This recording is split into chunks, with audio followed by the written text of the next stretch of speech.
ආයිබෝවන් මම කේසයත බාදරෙන් පිළිගන්නවා. ඉතින් මම අද කියලා දෙන්න කියලා හිතුවා. ඔයගොල්ලෝ ගොඩක් දෙනෙක් මගෙන් ඉල්ලීම් කරලා තිබුණා. අර සාමාන්‍යයෙන් අපි ප්ලාසෝ පෑන්ට් එක කිව්වට ෆ්ලෙයාර්ඩ් ස්කර්ට් එක වගේ ෆුල් ෆ්ලෙයාර්ඩ් එක එන විදිහට කලිසම කොහොමද කපාගන්නේ කියලා. ඉතින් ඒ ඉල්ලීම තමයි ඉෂ්ට කරන්න යන්නේ. ඒත් එක්කම මේ ඔයාලට තවත් තියෙන ගැටලුවක් විසඳලා දෙන්න කියලා හිතුවා. මොකද දැන් අපි දැන් මේක කරනකොට අවශ්‍ය රෙදිවල පළල අපි ගන්න ඕන රෙදිවල පළල කොහොමද කියලා ගොඩක් දෙනෙක් මගෙන් කෝල් කරලා හැව ඒ වගේම ඒ සාමාන්‍යයෙන් ෆ්ලෙයාර්ඩ් ස්කර්ට් එකකට වගේ කරනකොට කොහොමද රෙදි යාර ගන්න තීරණය කරන්න කියලා ඇහුවා. ඉතින් ඒකේ විසඳුමක් විදිහට මම අද ඒ සියල්ලම කියලා දෙන්න කියලා හිතුවා. බලන්න දැන් අපි සාමාන්‍යයෙන් මේ කලිසම් මහනවා නම් ඔයගලන්ට පරණ සාරියකින් උනත් කරගන්න පුළුවන්. මිමි අණුව ටිකක් වෙනස් වෙයි. බලමු මේකේ අවශ්‍ය රෙදිවල පළල හොයාගන්න හැටි. දැන් සාමාන්‍යයෙන් අපේ උකුල තියෙනවනේ. උකුල අපි තුනෙන් බෙදලා අඟල් දෙකක් එකතු කරලා ඒකට තව කලිසමේ උසත් අපි එකතු කරපුවාම අපිට රෙද්දේ පළල හොයාගන්න පුළුවන්. එතකොට දැන් මම උදාහරණයක් කරන් තියෙනවා.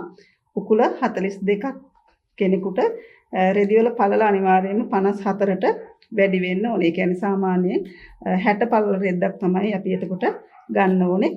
ඒ වගේම දැන් 60 පළල රෙද්දෙන් අපිට දැන් මේක 54නේ අපිට අවශ්‍ය පළල තියෙන්නේ. ඒ වගේ දෙගුණයක්. ඒ කියන්නේ 54 දෙකෙන් වැඩි කරලා 38න් බෙදපුවාම යාර ගාන හොයාගන්න පුළුවන්. 54 අපි දෙකෙන් වැඩි කරනවා.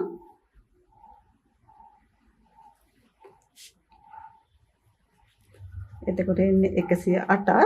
මේක අපි යාර ගණනෙන් එහෙම නැත්නම් මීටර් ගාන කියන්නේ අඟල් 38ක් තියෙනවා. මීටරයකට අඟල් 38ක් තියෙනවා. මේක මේ ගානින් බෙදපුවම අපිට අවශ්‍ය රෙදි ප්‍රමාණය හොයාගන්න පුළුවන්. බලන්න මම මේකේ රෙදි මීටර් ගාන හොයාගන්න හැටි බලන්න. දැන් මගේ 54 දෙකෙන් වැඩි කරපුවම එන්නේ 108ක්. මම මේක නැවත බෙදනවා 38න්. 38න්. එතකොට ඔයාලට පේනවා රෙදි මීටර ඕන වෙනවා 2.8 වගේ. ඒ කියන්නේ සාමාන්‍යයෙන් 60 පළල රෙද්ද ගන්න ඕනේ මීටර් 3ක්. මම හිතනවා තේරෙන්නේ නැති කියලා. මීටර් 3ක් ඕන වෙනවා මගේ මිම්මට අනුව මේ කලිසම මහ ගන්න.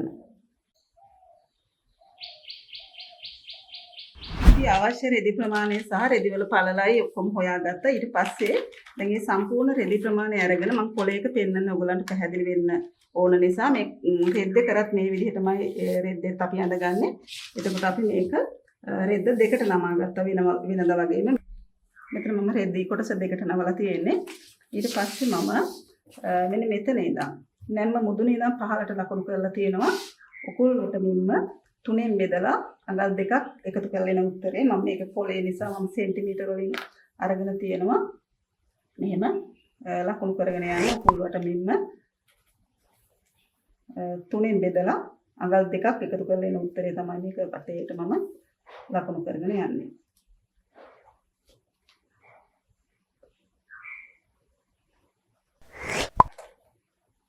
ඊට පස්සේ මම ලකුණු කරගත්ත ලක්ෂ ටික මෙහෙම යා කරගන්නවා. ඔයගලන්ට දන්නවා මේක කොහොමද ෆ්ලෙයාර්ඩ් ස්කර්ට් එක අපි කරන විදිහටම තමයි මේක මම ලකුණු කරේ. මෙහෙම ලකුණු කරනවා. බලන්න මම මෙතන ඉන හැඩය ඇඳගෙන තියෙනවා. ඊට පස්සේ මේ ඉන ලකුණු කරපු තැන මේ වක්‍රේ නම් පහළට ලකුණු කරලා තියෙනවා. කලිසමේ උස තමයි මේ වටේට ලකුණු කරලා තියෙන්නේ. يعني මීටර වලින් ගහලා තියෙන්නේ කලිසමේ උස ලකුණු කරලා මේ හැඩය තමයි අපි ඇඳගත්තේ. ඊට පස්සේ අපි මේ ඉන ළඟ ඉඳන් අඟල් දෙකක් මෙහෙට ලකුණු කරනවා. අඟල් දෙකක් මේ පැත්තට ලකුණු කරනවා අපි අඟල් දෙකක්. දෙකක් ලකුණු කරලා අපි මේ විදිහට පහළට රේඛාවක් ඇඳගන්න. මේකේ ලකුණු කරනවා අපි උකුල් වට බෙදීම 4 එකතු කිරීම අඟලක්. උකුල් වට 4ට බෙදලා අඟලක් එකතු කරපු උත්තරේ තමයි මෙන්න මෙතන ඉඳන් පහළට අපි ලකුණු කරන්නේ. මගේ ආවේ 11මාරක්. මම මේකේ සෙන්ටිමීටර 11මාරක් තමයි ලකුණු කරන්නේ. එතකොට මම අඟල් වලට සෙන්ටිමීටර ගන්නේ. ලකුණු කරලා අපි එහෙම ක්‍රියා කරගෙන ඊට පස්සේ අපි මේක පොඩි හැඩයක් දීලා මේ විදිහට බලන්න මම මෙතන ඇඳගත්ත විදිහටම තමයි මේ නැම්ම තියෙන පැත්තේ ඒ විදිහටම ලකුණු කරගන්න. මෙතන ලකුණු කරපු විදිහටම මේ පැත්තේ ලකුණු කරන්න ඔයගලන්ට හොඳින් බැලුවොත් තේරෙනවා. මෙතනත් මේ විදිහට තමයි ලකුණු කරගන්න. ඊට පස්සේ අපි මේ අනිත් පැත්තේ ඇඳපු හැඩයටම මේක ඇඳගන්න.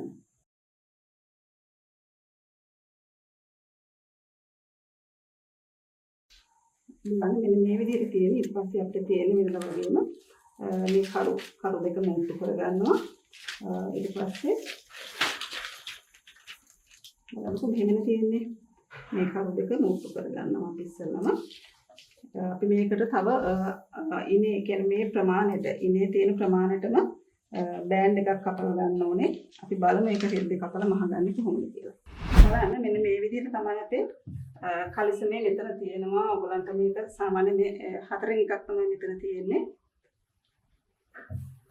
ඊට පස්සේ ඔයගලන්ට අපි පසුගිය වීඩියෝ එකේ පෙන්නපු විදිහට මේ කරු දෙක මුට්ටු කරලා මෙතන ඉලාස්ටික් එකට වෙන්න වගේම බෑන්ඩ් එකක් දාලා ඉලාස්ටික් එක අල්ල ගන්න තියෙන්නේ.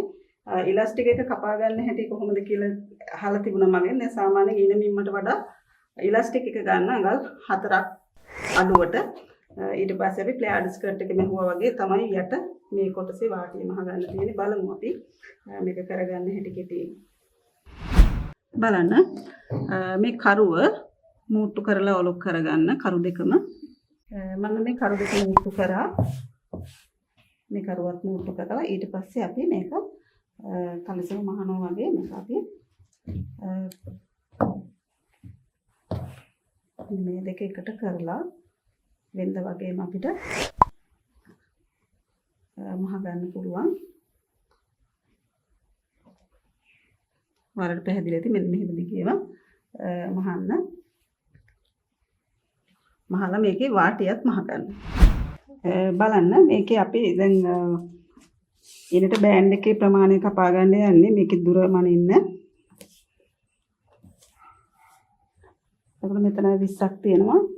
20යි කියන්නේ අපි බෑන්ඩ් එක කපා ගන්න ඕනේ 41කට 40 මෙතන තියෙන්නේ මෙහුම් වාසිත් එක්ක 41කට කපන්න ඕනේ.